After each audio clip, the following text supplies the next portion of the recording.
Okay, so can you hear me? Okay, let's get started again.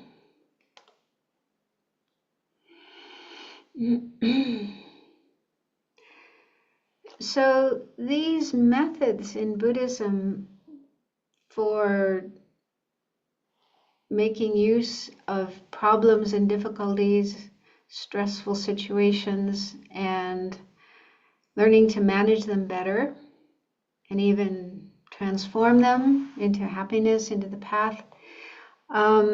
They're mainly found in two places in the Tibetan Buddhist teachings. So one place is a kind of group of teachings called Lojong in Tibetan. Lojong means mind training, or sometimes it's called thought training or thought transformation.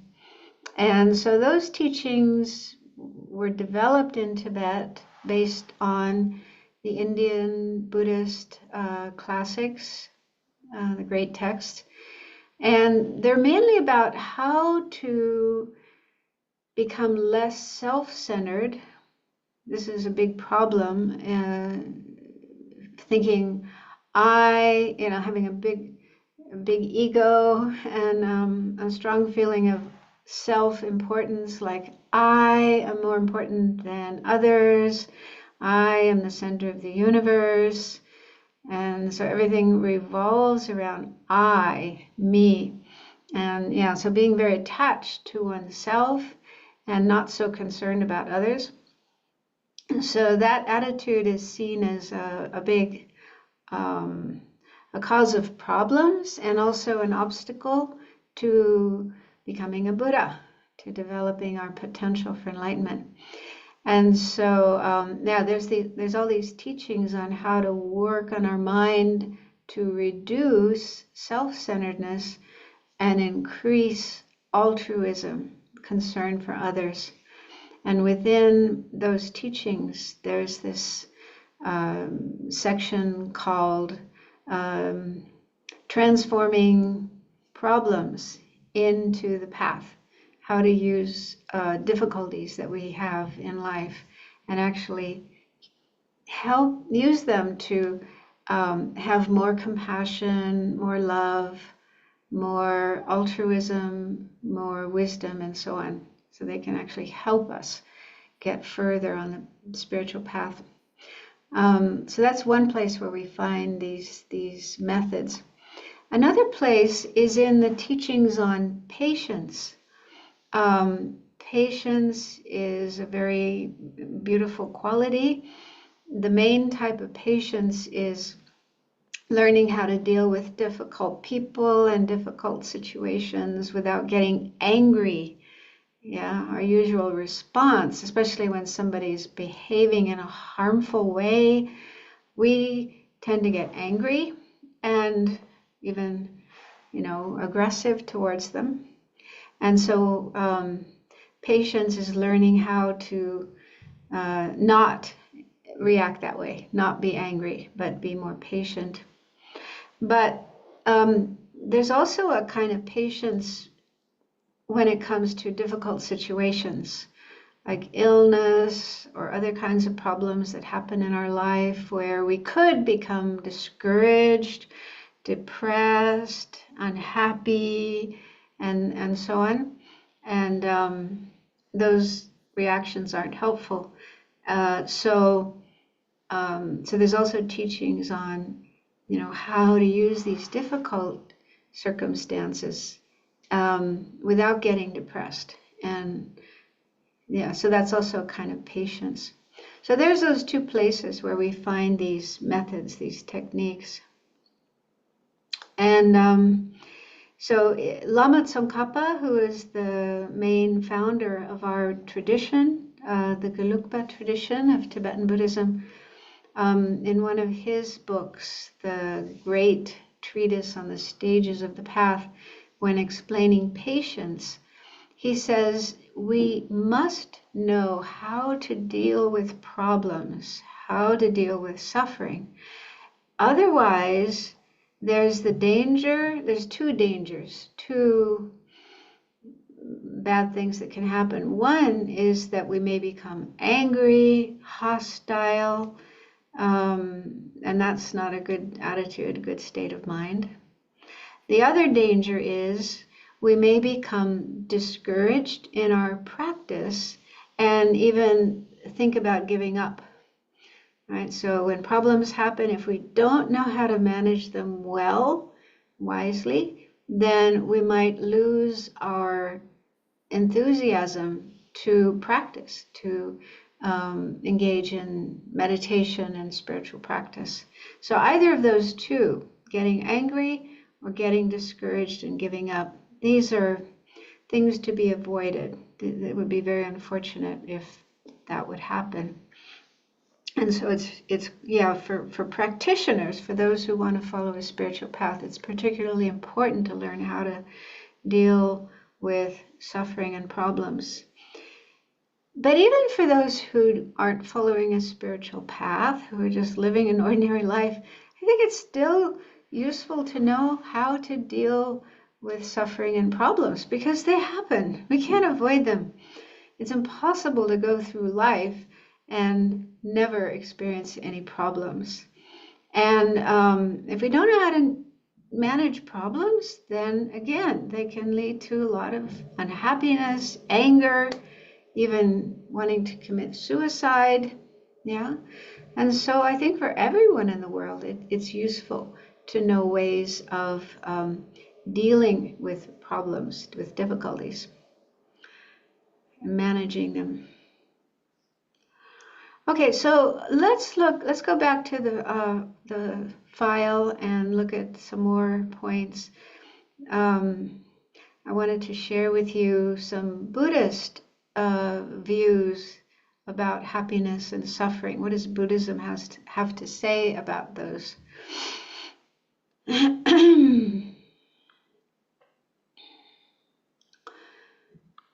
Okay, so letter B, some Buddhist views on happiness and suffering.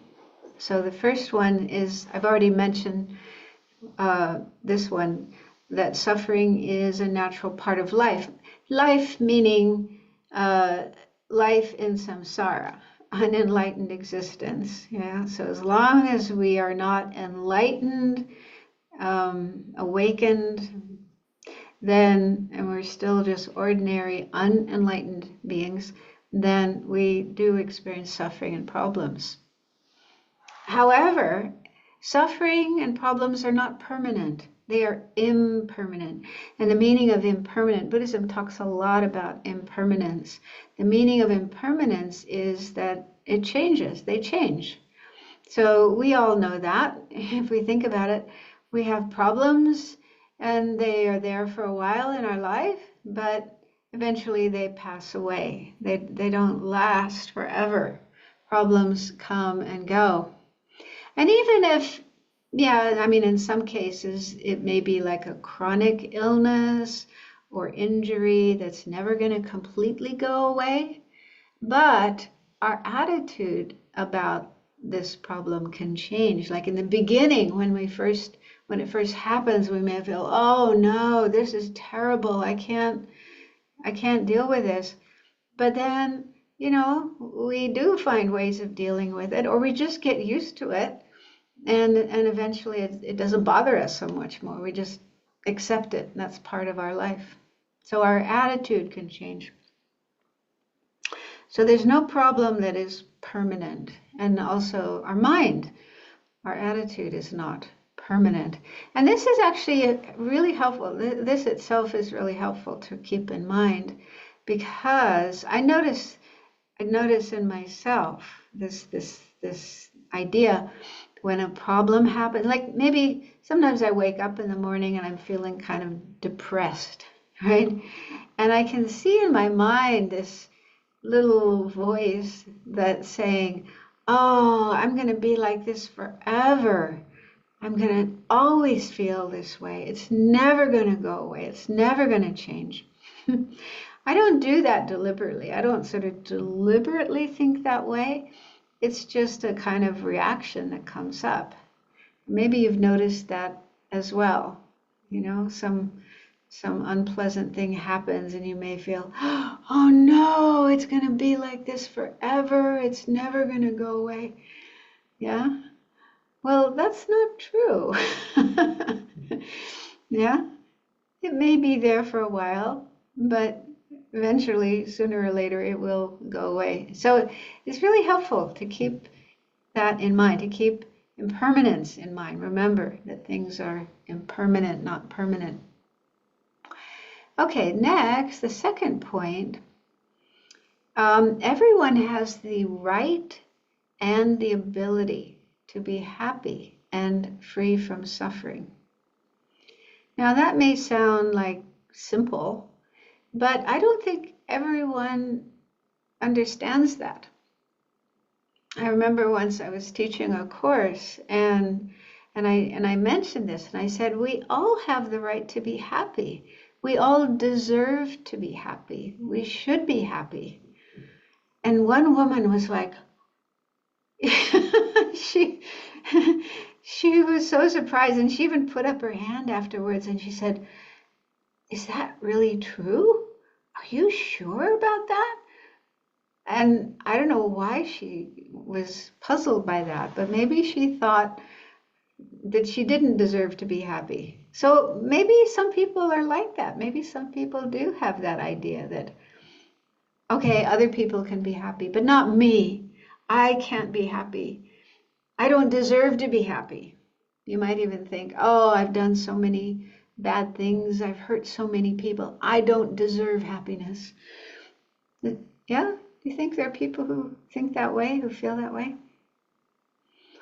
Anyway, in case any of you feel that way, that is not, according to Buddhism, that's not the case. According to Buddhism, we all people and all beings, everyone has the right to be happy, deserves to be happy. It's like a human right, a right of all beings. We all deserve to be happy. And we also have the ability to be happy and free from suffering. Because Buddhism says we all have Buddha nature. Buddha nature is our potential, our real potential. The real potential of our mind is to become completely pure and free of all suffering, free of all causes of suffering, and able to experience nothing but peace and happiness and all the positive qualities. So everyone has that. But yeah, it may take you time to think about it and understand that and accept it, but that's a Buddhist view. Next point here is the way to do this is by transforming the mind. Okay, so how do we experience happiness? How do we become free of suffering? It's not by changing the world. It's not by changing other people, by changing society, the government. Of course, we'd like to do that, but the main way to find happiness is by changing our own mind, working on our own mind, our thoughts, our feelings, emotions. We can do that. We can't change the world. We can't change other people. I mean, we can try, of course. We can try to change the world. We can try to change other people. We might be successful, but not always, right?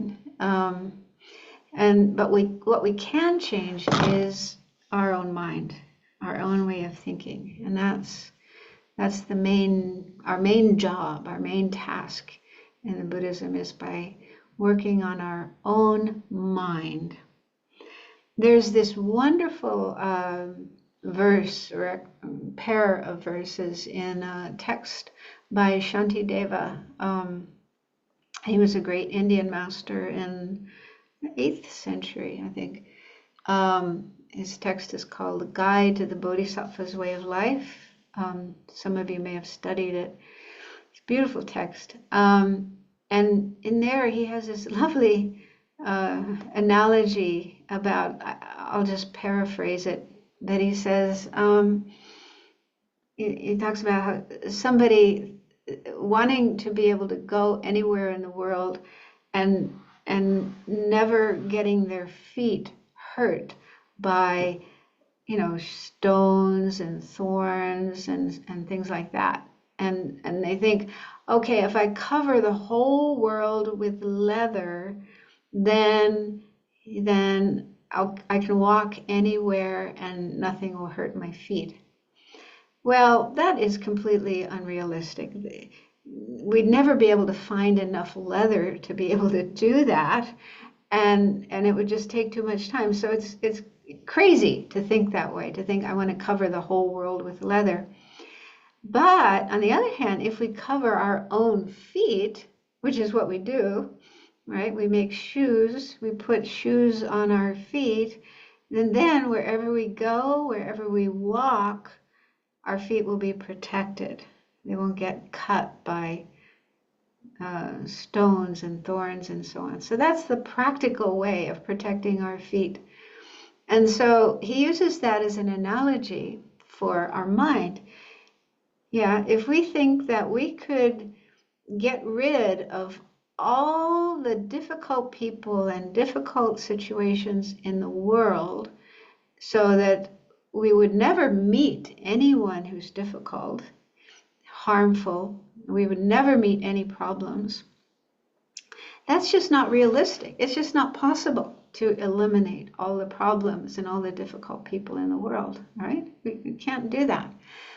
But if we can work on our own mind and, for example, work on our anger, learn to decrease our anger and increase our patience, then if we do that, wherever we go, whoever we meet, we won't get angry.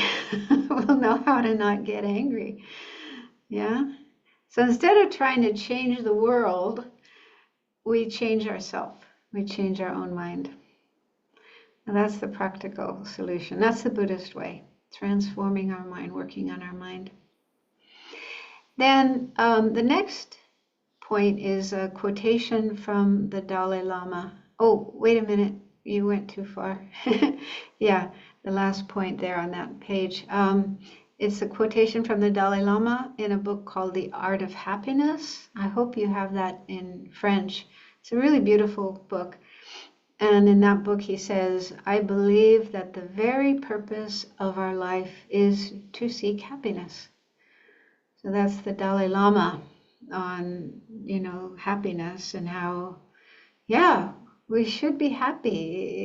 It's right to be happy and want to be happy and seek happiness. There's nothing wrong with that. So again, some people may have this idea that, seeking happiness is selfish or it's greedy. Yeah, and we shouldn't care about being happy. Some people might think that way. Yeah, and then they feel guilty about wanting to be happy. No. We should never feel guilty about that. We should never feel it's wrong. We should be happy. That's the Buddhist view. We should be happy. We just have to find the right way to be happy. Do the right things that will bring happiness. But yeah, happiness is our right. And we just have to learn how to do it, how to get there. Then next point on the next page, this is a quotation from Lama Zopa Rinpoche, the founder of the FPMT, in a book called Transforming Problems. So he says, happiness and suffering are dependent upon your mind, upon your interpretation. They do not come from outside, from others. All of your happiness and all of your suffering are created by you, by your own mind. So this shows the importance of mind, the role mind plays in our experiences of happiness and suffering. But what he says here, it could be misinterpreted. We have to be careful. When he says that all happiness and all suffering are created by our mind, yeah, that doesn't mean our mind is like a magician and it can wave a magic wand and say some magic words, and then suddenly something will appear, a happy situation or a suffering situation. It isn't like that. That's not what it means. So there's two ways that we can understand how happiness and suffering come from our mind. So one way is in terms of karma. Okay, so karma, the word karma actually means action. Karma means action. And so you've probably heard about karma. And it basically means we do actions, and after doing an action, an imprint is left on our mind. And if nothing happens to counteract that imprint, then it stays on our mind as our mind goes along and changes in time. And at some point in the future, the causes and conditions will come together, and that imprint will ripen and produce an experience, either a happy, pleasant experience or an unhappy, painful experience. So our experiences of happiness and suffering are created by karma, the karma that we do, the actions that we do. And why we do actions, why we do different kinds of actions, it's mainly our mind. Okay, we have a thought, we have an impulse to do something, and then we act on that. We follow that and we do an action. So sometimes the impulse might be a harmful one, like we want to hurt somebody, we want to say hurtful words or do something hurtful to someone. So that comes up in our mind, and then we act that out. That's negative. That's a negative action, a negative karma, and that will be the cause of suffering in the future. On the other hand, we often have an impulse to do something helpful. If you see somebody who's homeless, who's hungry, who's impoverished, or they're not feeling well, or they fall down in the street, and you feel, oh, I have to help that person. There's somebody who needs help. I want to help them.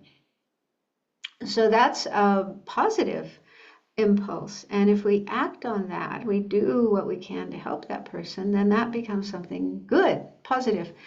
So that's good karma. And then in the future, that will be the cause of happiness. So that's one way that happiness and suffering are created by our mind, by means of our karma. And then the second way that happiness and suffering are created by our mind is in the way we respond, the way we react to the things that happen to us. Okay? So let's take an example. Let's say there's a traffic jam. Yeah? So if you drive a car, you sometimes get stuck in a traffic jam, which usually isn't a very pleasant experience, especially if you're in a hurry. But people stuck in a traffic jam, can have different experiences. Some people get really upset and angry and frustrated, and then they may even act. They might start swearing and giving dirty looks to other drivers who are around them, and even start banging on their steering wheel.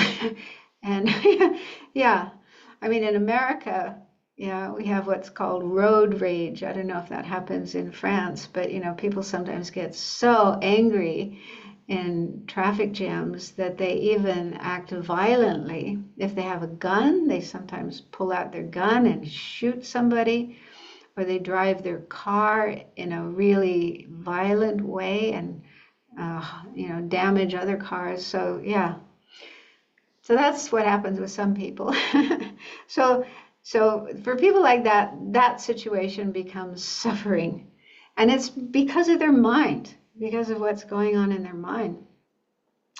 But other people are able to manage the situation. They don't get so upset. Maybe they they realize that it's not going to do any good to get upset, and so they're able to keep themselves calm. And maybe they use the time, they listen to a podcast, they listen to a audio book.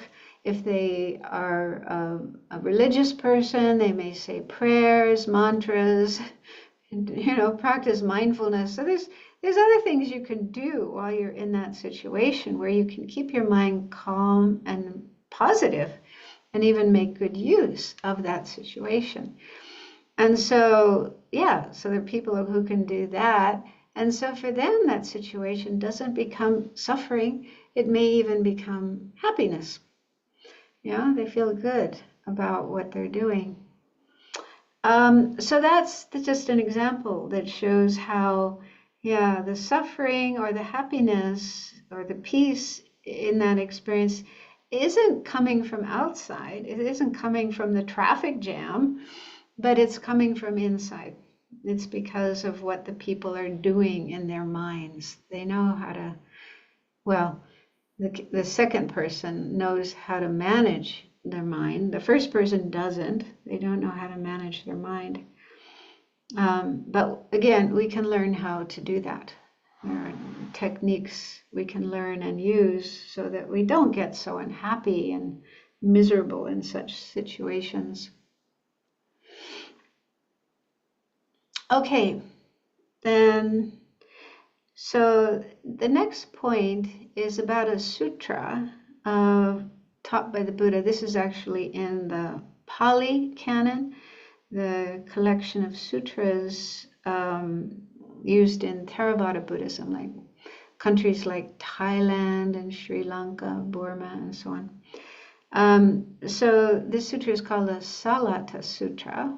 And in this sutra, the Buddha he used the analogy of arrows. He says that when we encounter a problem, and it could be like an illness or injury or something happening we're not happy about, this is like being struck by an arrow.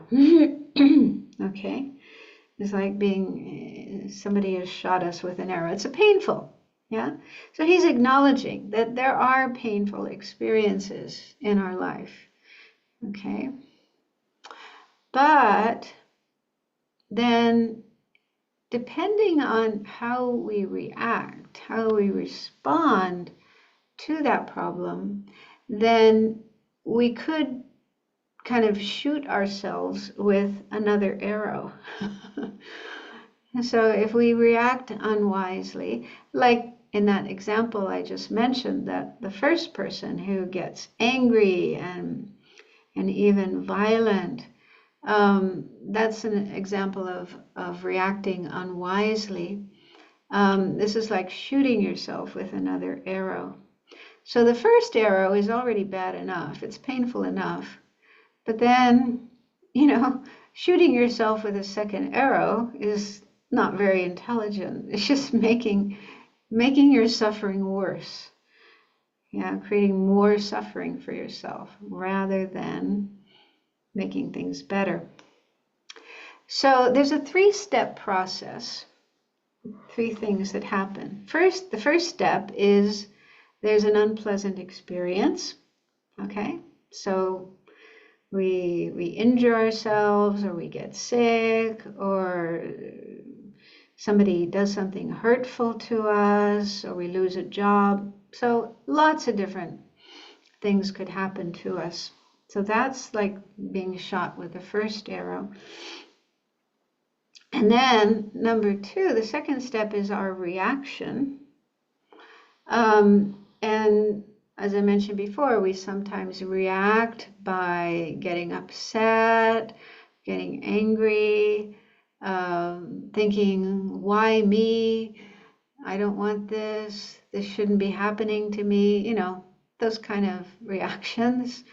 And we might also start blaming, complaining, criticizing, or running away, like escaping, trying to find some way to escape from the problem that isn't really helpful, like eating or taking drugs, drinking alcohol, getting absorbed in entertainment or sports or work or whatever. So these are reactions that aren't so helpful. And then the third step is inventing stories. So what this means is that our mind might start having thoughts like, for example, I mentioned this already, we may sometimes think, oh, this problem is never going to go away. It's going to be here forever. It's never going to change. And it might even get worse and worse and worse. I might even die, and so on. So our mind can just, start spinning all these stories about the situation. And these stories are often unrealistic. They're not, really true. And they can also increase our suffering. Yeah, we have more and more unhappiness, anxiety, or anger, and so on. So yeah, I've already talked about how the way we react, if we react unwisely and have all these kind of disturbing emotions and thoughts, that this makes things worse rather than better.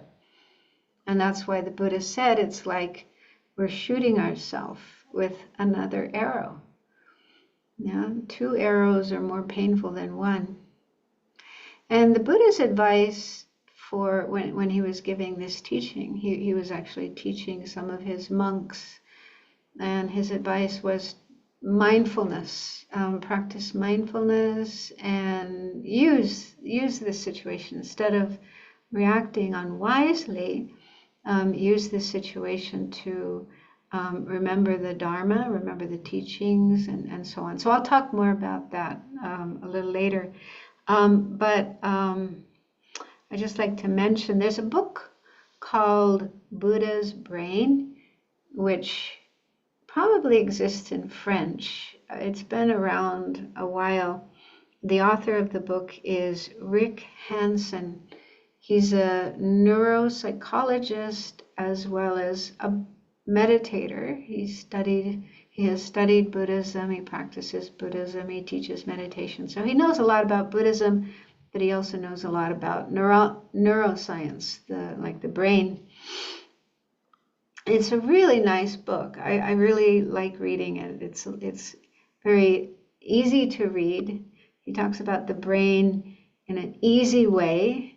I always find it difficult to understand the brain, but he makes it easy and fun, and and he brings in a lot of Buddhist ideas without necessarily saying, this is Buddhism or using Buddhist terminology. So in his book, he talks about this analogy of the arrows, and he says that sometimes the reaction, which is like the second arrow, happens when there isn't even a first arrow. We shoot ourselves with an arrow even though there isn't a first one. So he gave the example, this is probably from his own life because I think he's a parent with kids. So he says, you come home from work and you see the house is very messy. The children have left toys around and clothes and so on. And he says, this situation isn't inherently painful, it's not really painful, but it could lead to painful reactions, like getting angry at the kids or getting angry at the partner, like your wife or husband, because they didn't get them to clean up the mess, or angry at yourself because you think, I'm not a good parent. If I was a good parent, my kids would behave differently, something like that. So there can be all these reactions in the mind, which, just cause the mind to be unhappy and disturbed. And there really isn't a problem there. Having toys lying on the floor, clothes lying here and there, that really isn't a problem. It really isn't something painful, but it's, it's just the way you react that is making it painful. And then he said that in some cases we can have this second arrow after some positive experience. So, for example, if somebody praises you or compliments you, says good things about you, so instead of feeling good about that, you may feel embarrassed, you may feel undeserving, I don't deserve this. You may feel really uncomfortable, like, why are they saying this? What are they trying to get out of me? Yeah, so you may feel suspicious of them, even angry, and this is actually, it's not even a first arrow. The person is complimenting you, praising you, saying nice words to you, but we can still have a negative reaction.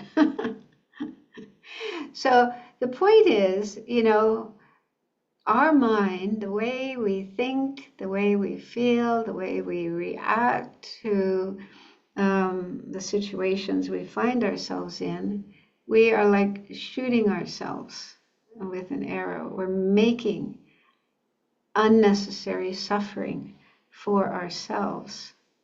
So it's good to look at that.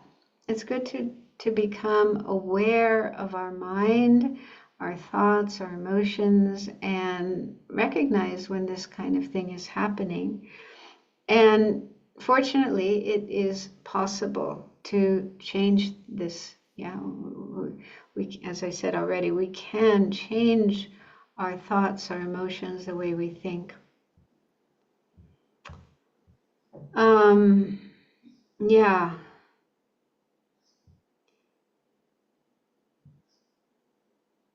So the next point, letter D, where to start? How can we start to change? So mindfulness, cultivating mindfulness. So the word mindfulness, the term mindfulness is used a lot nowadays in Western culture, Western society. There's, lots of books about it. There's even apps. I don't know about in France, but here in America, there are apps you can get on your phone, on your device that, help you practice mindfulness. I've never tried those, so I don't know if they're any good or not. But anyway, it's pretty well known. But the term mindfulness can have different meanings. It doesn't always mean the same. In Buddhism, also in Buddhism, it can mean different things. But let's just go with the kind of common, popular understanding of mindfulness, which is here, a non-judgmental acceptance of what is happening in our mind.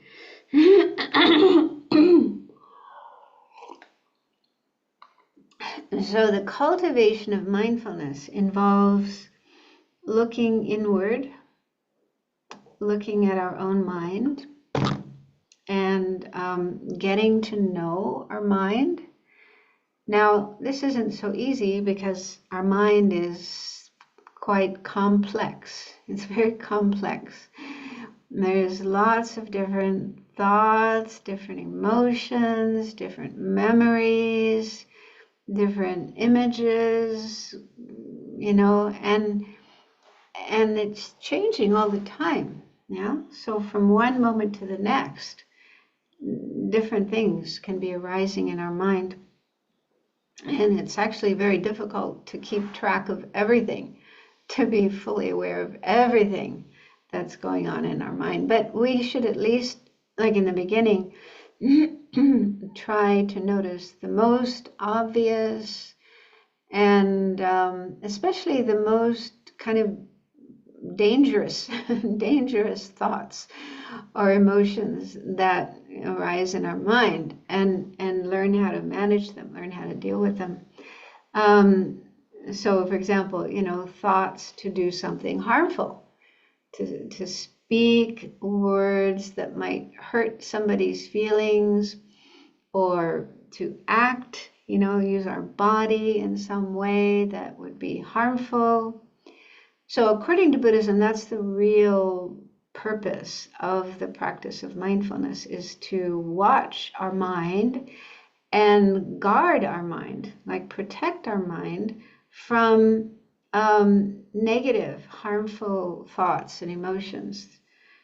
Because otherwise, if we have those thoughts and we don't know how to manage them, we just act them out, then we create negative karma, we create bad karma, we hurt others, and we might even commit a crime that would lead us to maybe being arrested and have a prison sentence. So that would be a big mess.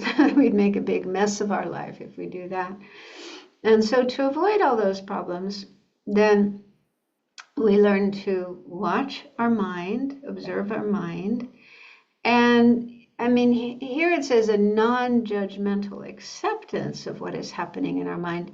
So acceptance, non-judgmental acceptance, simply means that we don't deny the things that are going on in our mind. We don't pretend that something isn't there when in fact it is there. So we do need to be honest and truthful about what is going on in our mind, not deny it, not pretend it's not there, but non-judgmental, and not judge ourselves. Ideally, to not judge ourselves, because often many people do this. If a negative thought comes up in the mind, then we feel, oh, I'm horrible, I'm bad, I'm evil, and become judgmental and critical of ourselves, feel guilty, feel bad, So that kind of attitude isn't helpful and not appropriate according to Buddhism. Why? Why is because, according to Buddhism, as I mentioned, our mind has lived before. We have lived before. This isn't our very first lifetime, but we've had past lives. And in our past lives, we've been different kinds of people, different kinds of beings, and we've done different kinds of things. Probably a lot of bad things, negative things. We've probably committed murder and done other harmful things in our past life. And those actions left imprints in our mind. And those imprints can give rise to similar types of thoughts and feelings in this life. So getting angry and even having the thought to harm others, it's normal that this would come up because we've done it before. We did it in past lives. And once you do something once, then it's easy, to think of doing it again. It becomes habitual. And so from the point of view of Buddhism, it's not surprising that we have negative thoughts coming up in our mind, even harmful thoughts, violent thoughts. But that doesn't mean we should judge ourselves, that we should think, oh, I'm bad, I'm horrible, because those are just thoughts in our mind. They are not who we are. We are not our thoughts. Our thoughts are just bubbles popping up in our mind because of past experiences and also because of present experiences, what's going on right now around us. So there are all these different causes and conditions that cause a thought to come up in our mind. And that thought isn't something permanent. It comes, it goes. It's not always there. It's not who we are. It's not our real nature. It's just a temporary passing thought in our mind. And so that's how we would look at it from the point of view of Buddhism, and not react like, oh, I'm terrible, I'm bad, I'm evil, and then feel bad, feel guilty. So that's why it isn't, we practice non-judgmental. We don't judge ourselves as bad for whatever comes up in our mind, but we accept it. We accept it in the sense of, oh, that's there. That thought is there in my mind, and don't deny it or suppress it. So that's the usual meaning of mindfulness. But acceptance of negative thoughts in our mind doesn't mean that we then have to follow it. Oh, I have this thought to commit a murder, so I have to go and do it.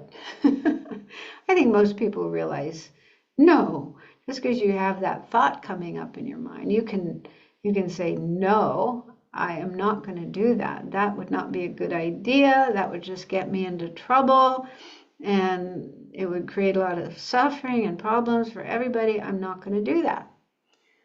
Okay, so acceptance, non-judgmental acceptance of what is happening in our mind doesn't mean we have to act on every thought that comes up, okay? But it simply means honest acknowledgement of what is going on in our mind, and acceptance of what is going on in our mind. But then we can also choose how we're going to deal with that. What are we going to do with that thought? We don't have to follow it.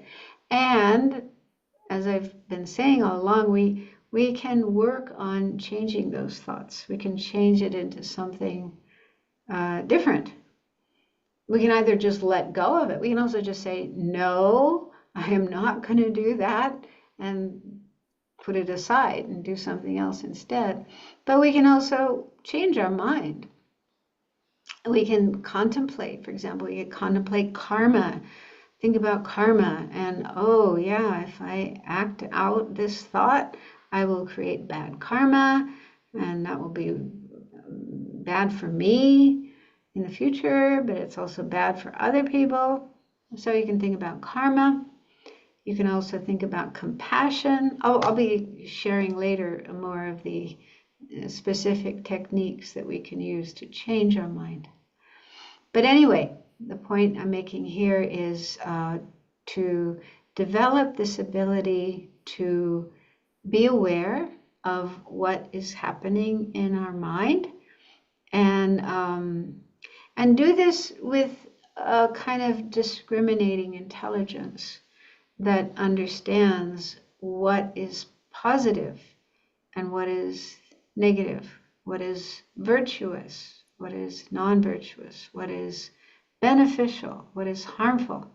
So ideally, this accompanies mindfulness, that kind of intelligence that's able to know good and bad, so that we can act wisely and skillfully rather than impulsively and harmfully.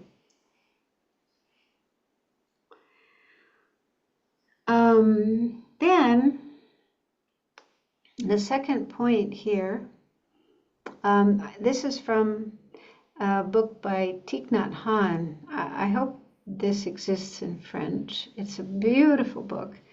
The title is No Mud, No Lotus, The Art of Transforming Suffering.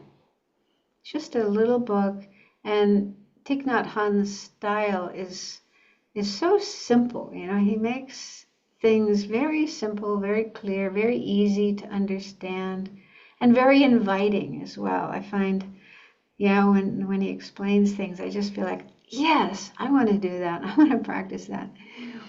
And So this book is about, how to transform suffering and problems. And the title of the book is interesting. No mud, no lotus.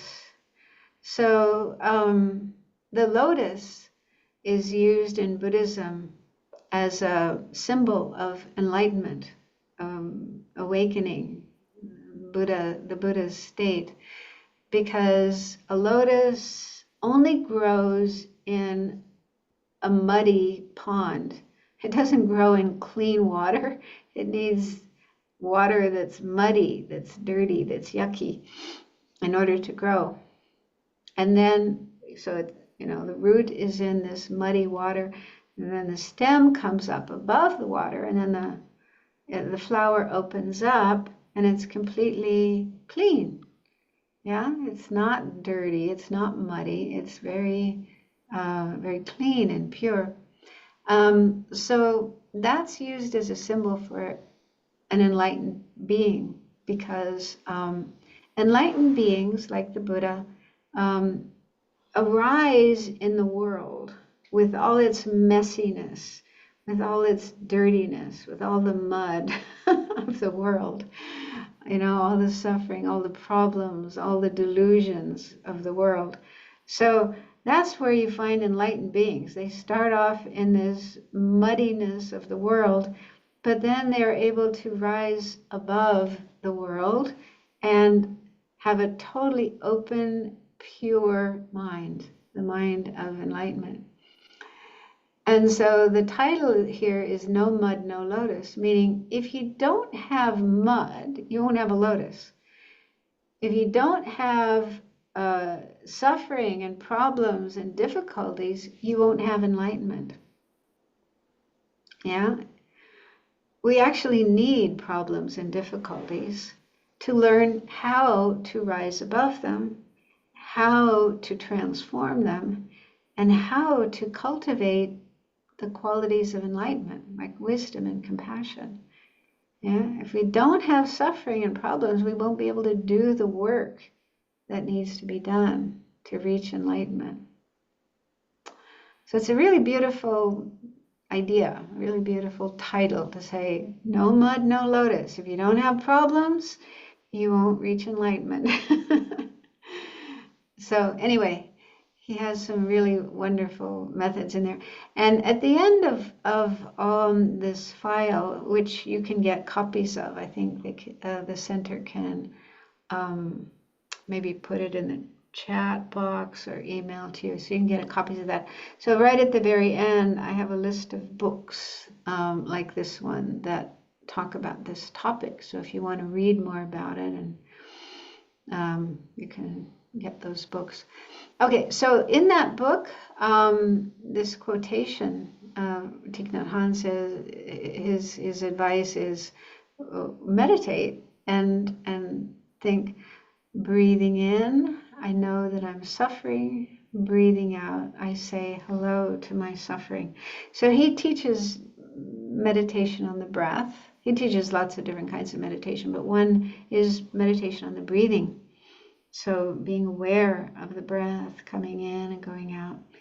And he says you can use breath meditation to have a more positive attitude about suffering and problems. Instead of saying to our suffering, our problem, go away, I don't want you, leave me alone, and having that kind of reaction.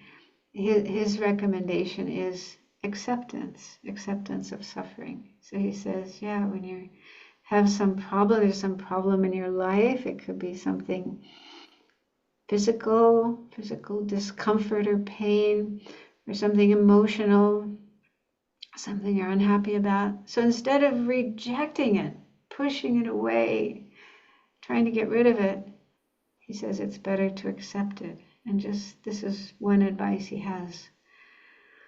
Breathing in, I know that I'm suffering. Breathing out, I say hello to my suffering. So that means having an open attitude, a friendly attitude to suffering, rather than aversion and rejection. Now, that's not easy to do, of course. Not easy to do. But if it makes sense, what I mentioned before, if it makes sense that if we react to suffering and problems with aversion and anger and blame, or trying to escape, trying to,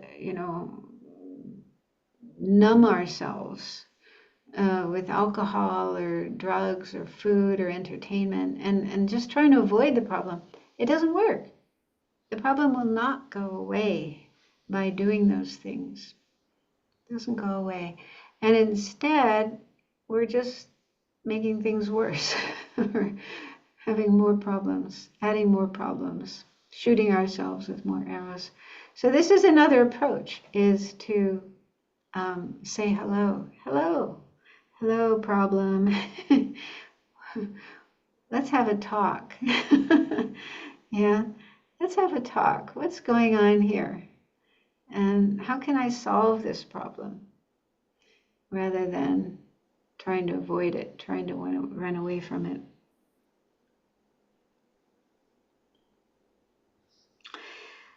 So let's start. We have some time left. Let's start by looking at some methods for transforming problems.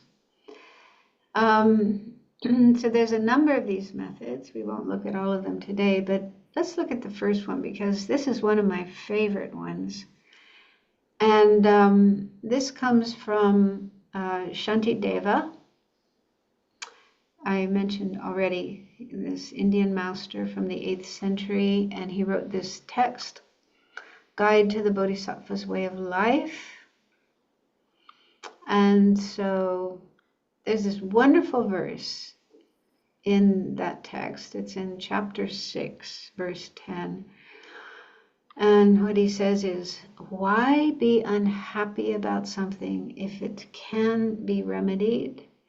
And what is the use of being unhappy about something if it can't be remedied?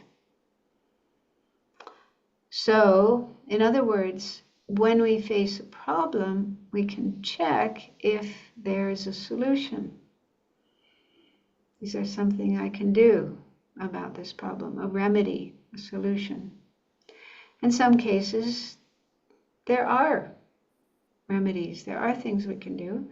And if that's the case, then we try. We try to apply the remedy, the solution. We try to solve the problem. Yeah. But in some cases, there isn't anything we can do. For example, the weather. Okay, if we don't like the weather, well, there's not a lot we can do about that. We can change our plans, but we can't change the weather. And so, yeah, if there is no solution, nothing that can be done, then better to accept it.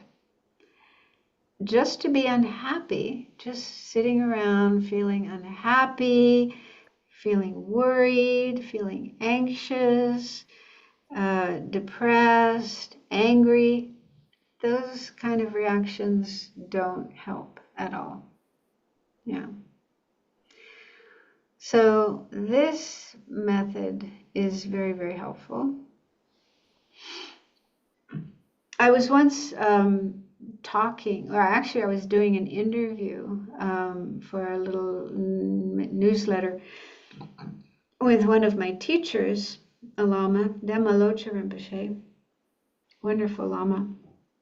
He's passed away now, but just a minute. And one of the questions I asked him was, did you ever have to face some difficult situation in your life? And if so, what did you do? How did you manage? How did you deal with that? And he said that his life had been pretty easy. As a Rinpoche, Rinpoche is a reincarnated Lama. So they're usually recognized quite young, when they're just little kids. and then they're, put in special conditions in the monastery. They have people looking after them. So, yeah, they're treated very well with a lot of respect and so on. So yeah, he said his life was quite easy, and I was surprised by that, because I knew that, like many Tibetans, he had to escape from Tibet when the Chinese took over, especially in 1959. That's when, there's this big kind of upheaval. It looked like the Chinese wanted to either kill or kidnap the Dalai Lama in Lhasa. And many Tibetan people, thousands of people, came out into the streets to protect the Dalai Lama. They wanted to protect him. And that led to the Dalai Lama escaping, going to India. It also led to a lot of violence in Lhasa. The Chinese started firing missiles or bombs into the Dalai Lama's home and also other places. So a lot of people were killed. So it was after that that there was a huge exodus of Tibetans leaving Tibet and coming to India and other countries. So I knew that, he'd been through that. He had to escape from Tibet, but he didn't seem to think that was particularly difficult. But he said there did come a time when, after escaping to India, and he was living in India, and he said he heard about the Cultural Revolution. I think that was the term, Cultural Revolution. Yeah, that's when the Chinese soldiers, they kind of went crazy. And in Tibet, they were going into monasteries and temples and just destroying them and taking away all the holy objects, like the statues and the scriptures, and destroying them. Or if they were valuable, if they were made of valuable materials, they were taken off to China to be melted down or sold or whatever. So it was a 10-year period of incredible destruction and also imprisonment of many people. So it was a terrible, terrible time. So Dhamma Lodro Rinpoche said he was in India and he heard the news about what was going on in Tibet, and he said he kind of fell into a depression. He felt so depressed that it was difficult for him to study. He couldn't focus on his study, his practice, and he had a really hard time. And so he went to see his teacher. His teacher was Ling Rinpoche, the previous Ling Rinpoche. Some of you may have met the present Ling Rinpoche. He's been to Paris, I think, a few times. He's, I don't know, in his 30s. He's quite young. So the previous Ling Rinpoche was the senior tutor of the Dalai Lama. Wonderful, wonderful Lama. So Dhamma Lodro Rinpoche went to see Ling Rinpoche and told him, what was happening in his mind. And Ling Rinpoche recited this verse from Shantideva. And that was so helpful. Then Dhamma Lodro Rinpoche realized that, it's no use to be unhappy about something that I can't do anything about. Because he knew, I can't stop the Chinese. I can't, stop what's going on in Tibet. And so being unhappy about it, being depressed about it, being worried about it isn't going to help at all. That's not going to do any good at all. And he realized that, what I can do is just continue to practice the Dharma, to continue my studies and my practice and my work to help others. And so that just really helped him get beyond that unhappiness and be able to go back to his studies. And I have also used this verse in times when I've found, I got upset, unhappy about something. For example, one example was 2016. That was the first time that Donald Trump was elected as president.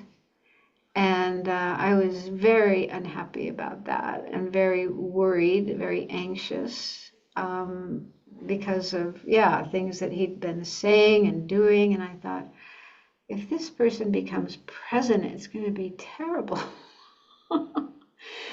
And so, the morning after the election, when the results were announced, I kind of fell into a depression. And I had all these thoughts in my mind of worry and anxiety and kind of feeling of hopelessness. And it took me a while to get myself out of that state. But I remembered what Shantideva said, and I thought, this isn't doing any good. It doesn't do any good at all to just sit around and have all these unhappy, worried, anxious thoughts in my mind. That's not helping me. It's not helping anybody.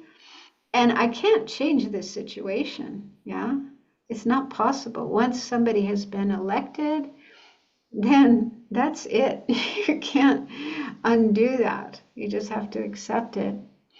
And then I talked to myself and I said, okay, I can't change that situation, but I can still do good in my life. I can meditate, I can practice Dharma, I can help other people, I can teach Dharma. There's a lot of good things that I can do with my life. And nobody can stop me from doing those things. No matter who's the president, they can't stop me from doing those things. So I just do the best that I can. That's all that I can do. And so that really helped me to get over that depressed state that I was in. But I also realized that, my thoughts were like, oh, this terrible thing is going to happen and that terrible thing is going to happen. And I said to myself, well, how do you know? How do you know what's going to happen? I can't see the future. I don't have clairvoyance. I can't see the future. So maybe those things won't happen. Maybe it won't be so bad. But this is another thing that our mind does, is have these, like I mentioned before, these stories. We invent stories. But if we ask ourselves, is it sure? Is it definite that things will be that way? We realize, no, maybe not. Maybe those things won't happen. So I think this is a very practical verse to keep in mind and use when facing difficulties. And then recently, as you know, Donald Trump was again elected president. But I was prepared this time. I said to myself, okay, be ready. This might happen. And don't let yourself get depressed like last time. And so I was able to avoid getting depressed. I just said to myself, okay, this is how it is. I can't change it. But, at least I can continue doing good things in my life and help other people. And we'll just try to make the best of it. So I was able to remain positive and optimistic rather than falling into depression and despair. Because, to me, it's just so obvious that depression and despair, unhappiness are useless. They don't do any good at all. They just make things worse. So I am convinced of that. And so I really worked hard to not let that happen. It's happened to me before, and I don't want to let it happen again. So, And there is a similar verse, or it's more like a prayer that's used in Alcoholics Anonymous. And I don't know if you've had any familiarity with that organization. I think it's all over the world now, so it probably exists in France, but it did start here in America. And there is a prayer that they use. It's called the Serenity Prayer. They call it the Serenity Prayer. And it's quite similar to what Shantideva says, but a little bit different. And it's more like a prayer because the people who started Alcoholics Anonymous were Christians who believed in God. And so they use God. But it can also be expressed in a secular way that anybody could relate to. So a secular version of this is, see if I can remember it. May I have the courage to change what can be changed, the serenity to accept what can't be changed, and the wisdom to know the difference. Something like that. Yeah, I really love that.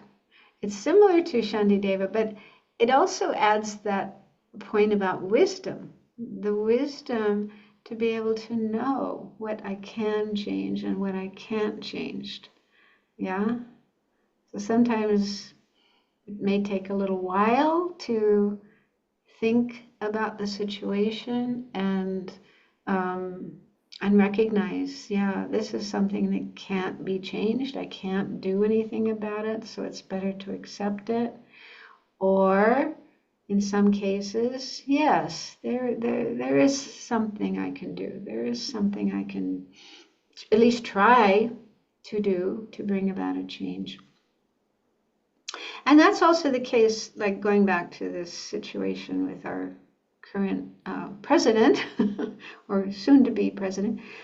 You know, and a lot of people are unhappy with the situation, but they're not giving up. They're, you know, coming together and organizing themselves to resist any kind of undemocratic or harmful policies that the government might try to implement. And so, you know, they're prepared and they're doing what they can to make sure that our democracy is retained and not destroyed or damaged. So yeah, there's always something we can do. Even like the worst kind of situation is when somebody dies, right? Somebody we care about and we don't want them to die, but then they do die. Well, you know, we can't do anything about that. We can't bring that person back from the dead. But there are things that we can do. We can make prayers that they have a fortunate rebirth.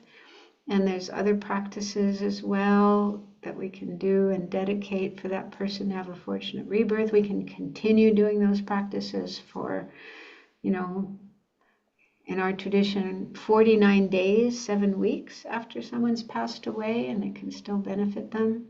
And then also our own practice, continuing with our practice and working on our mind. So it's not like a totally hopeless situation where there's nothing that can be done. We can always do things on the spiritual level, on the level of spiritual practice and meditation.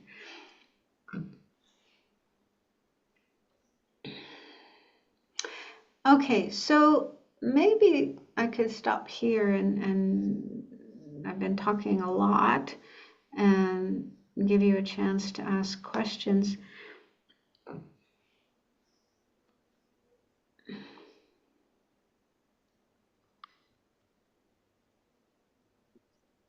Good evening. There were a question in the chat just before the break. Maybe I can read it for the person. So the Catherine is asking, when I have to deal with a thought situation and a tough situation, and I have someone across who is concerned by the situation and equally frustrated and making relation degenerate because they are in denial of the situation. Even if I do my best, I get annoyed and impatient. What can I do? Any questions? I thought there'd be lots of questions.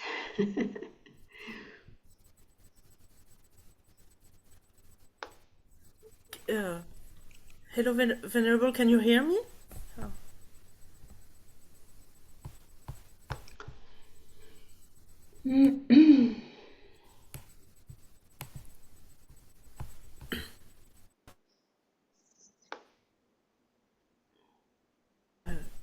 Hello, can you hear me? Venerable, can you hear us? How about in the chat box? Can you hear us? Yes, we have a, can you hear us?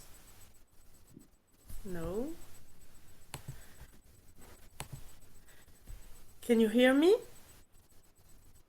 No. Venerable, can you hear me? C'est sûr que... Alors là. I do see one in English. Yeah, I don't. It's funny. Are you trying to translate it? I have the English. I have an English click, but I can't. I don't hear anything. Strange, because my. Oh, wait a minute. Hang on. I did mute. Oh, yeah, sorry. During the break, I muted. I put it on mute. Because I didn't want to hear people talking. Okay, so try again. I should be able to hear you now. So there were questions in the chat. Maybe I can read it for you. Can you hear me now? Yes. Yes, I do hear you. Thank you. Okay, there were a question before the break, so I'm trying to read it again. So Catherine is asking, when I have to deal with a tough situation and I have someone across who is concerned by the situation and equally frustrated and making the relation degenerate because they are in denial of the situation, even if I do my best, I get annoyed and impatient. What can I do? Okay, so getting annoyed and impatient because this other person is getting frustrated and in denial. They're in denial of the situation. That seems to be the problem. They're denying, and that makes the relation degenerate. Denial. Yeah, this is difficult because even, like I was saying, having denial doesn't help. We do have to be honest and open and accepting of things. But sometimes other people are in denial. Other people are not willing to acknowledge problems and suffering and in denial of that. Yeah. Well, one thing I have learned is we can't change other people's minds. We can really only change our own mind. And even the Buddha, is not able to change the mind of a person. There's a story about one of the Buddha's disciples who was also his cousin named Devadatta. And this person was among the monastics, the followers of the Buddha. He was a monk, he was following the Buddha, but he had really negative attitudes. He was jealous of the Buddha. He didn't see any good qualities in the Buddha. He thought he could do a better job of leading and teaching than the Buddha. And he sometimes even tried to take over. He tried to harm the Buddha. He was like really negative. So even though he was there close to the Buddha, and the Buddha, they were very close physically. And of course, the Buddha gave teachings and he listened to those teachings, but his mind was stuck in these very negative attitudes. And the Buddha couldn't go into his mind and kind of fix it and change it. That isn't possible. Nobody can change our mind except ourselves. We are the only ones who can change our minds. And so I say that to myself when I get frustrated with somebody. I think, well, even if I was Buddha, I would not be able to change this person's mind.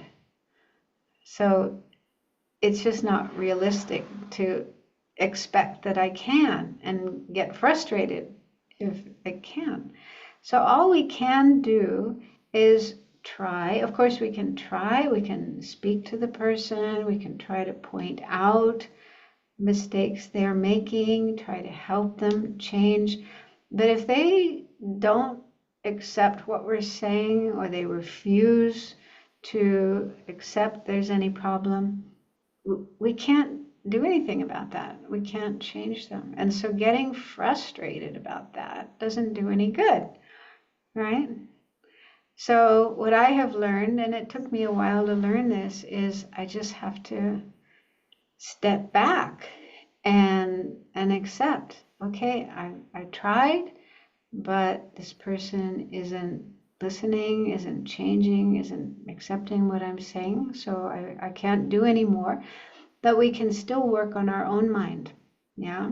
So getting upset, impatient, frustrated with this person doesn't do any good. So if you can recognize that, then work on that. And what I'm talking about this weekend are methods to work on our own mind and learn, like the one we just talked about, you know. If there's something you can do, do it. If there's nothing you can do, accept it. Just accept the situation. Yeah, don't keep trying to push. Because if you keep trying to push the other person, then that just might lead to anger and fighting, and they become defensive and so on. So you simply have to accept. But I also feel that the best way to help people to change is by being an example of that ourselves. There's this wonderful quotation that some people said it was Gandhi who said it, but I think it wasn't really Gandhi, but it's a wonderful quotation. It says, "Be the change you want to see in the world." So if we want people to change, if we want the world to change, we have to start with ourselves. We have to be that way ourselves. We have to embody the qualities, the behavior that we would like to see in other people. If we want other people to be patient, we need to be patient. If we want other people to be kind, we need to be kind. Yeah? I really believe that's true. We have this saying in English, you may have something similar in French, actions speak louder than words. You have that saying? Yeah, I really think that's true. Yeah, you can talk to people, you can say, you should do this, you should be like that, you shouldn't do this, you shouldn't be like that. But if we're not doing that ourselves, if we are not being that way ourselves, they're just going to say, forget it. They're not going to listen. However, even if we don't say anything to other people, but we just be kind and be patient and be generous, people will notice that. And they'll probably be impressed. And hopefully, feel that they'd like to be that way too. Yeah, and if we can be that way ourselves, we have a greater chance of influencing others so that they can be that way too.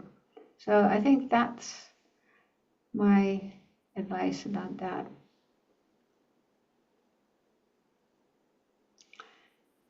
And then there was this other question I see, it's in English, concerning the tendency to writing stories in our mind based on events. What would you recommend? Sometimes with imagination we build up weird stories without noticing the potential consequences on our mind, even for just telling stories, and the karma accumulated.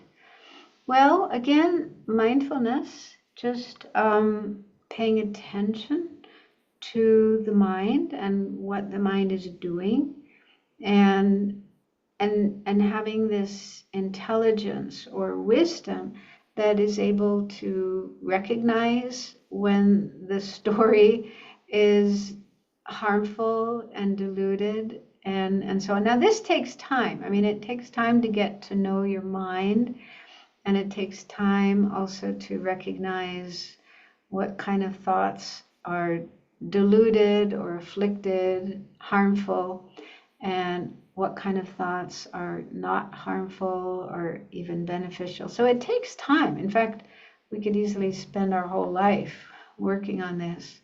But I think by learning, well, of course, Buddhism has a lot of advice on our mind and helps us understand what's harmful and what's beneficial. But then also just working with your own experience. Because sometimes the stories that we tell or the fantasies we get caught up in, they may seem harmless. They may seem, like this isn't bad, this isn't harmful in any way. But it's still, there still are disadvantages. Because for one thing, we may be spending a lot of time with these fantasies, which aren't really helpful. They're not helping anybody. And we could spend that time doing other things that are more helpful, more beneficial, like meditation or, studying or helping people. So it can be, if we look carefully, we might recognize that it's kind of a waste of time to do this. But it could also be increasing attachment and desire. We can get attached to the stories and the fantasies, and they are just stories and fantasies, not reality. And so, sooner or later, we're going to realize that, and then we're going to feel this let down. We'll be let down because our fantasies are not reality, and we will have to come back to reality, accept things as they are. So yeah, there can be some disadvantages, but this is something each person has to look at on their own. Get to know your mind, get to know the stories, and be able to recognize if they are helpful or not helpful. So I suggest we stop there for today. You're probably tired. It's probably late at night. For me, it's lunchtime. So we'll meet again tomorrow. I don't know if do you have prayers, dedication prayers that we can recite together? I don't know if you have a file of those. We don't, Venerable. Huh? I didn't have any. You don't. That's okay. That's okay. We can just do it. We can just do it mentally. So, so we've spent this time together with a good motivation, wanting to benefit others, wanting to benefit the world, and of course, wanting to benefit ourselves. And we've been looking at these teachings and practices for how to be happier, even in difficult situations. So this is like really precious teachings. And we've done really good work by listening and thinking and discussing these. So we've created merit, positive energy. And this is the cause of happiness. And we can share our merit with others, make it grow, expand it beyond ourselves. So let's do that mentally. Share the merit, the positive energy that we've created together.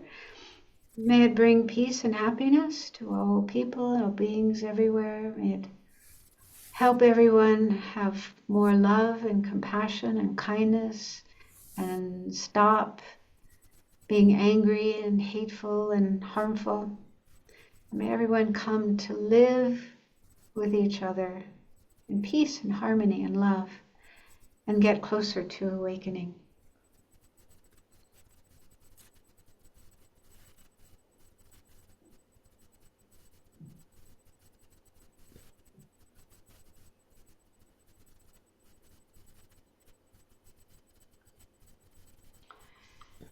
Thank you, everyone. Thank you, Nadia, for translating. or not, for Merci. facilitating. Thank you so